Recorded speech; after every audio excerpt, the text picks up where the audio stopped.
সুখী মানুষ মমতাজ উদ্দিন আহমেদের একটি ছোট নাটিকা।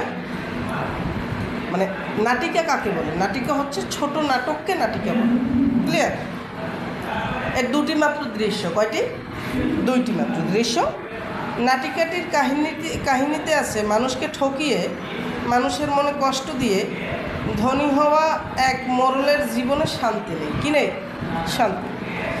চিকিৎসক বলেছেন কোনো সুখী মানুষের জামা গায়ে দিলে মোড়লের অসুস্থতা কেটে যাবে, কিন্তু 5 গ্রাম খুঁজেও একজন সুখী মানুষ পাওয়া গেল না। শেষে একজনকে পাওয়া গেল যে নিজের শ্রমে উপার্জিত আয় দিয়ে কোনোভাবে জীবিকা নির্বাহ করে সুখে দিন কাটাচ্ছে।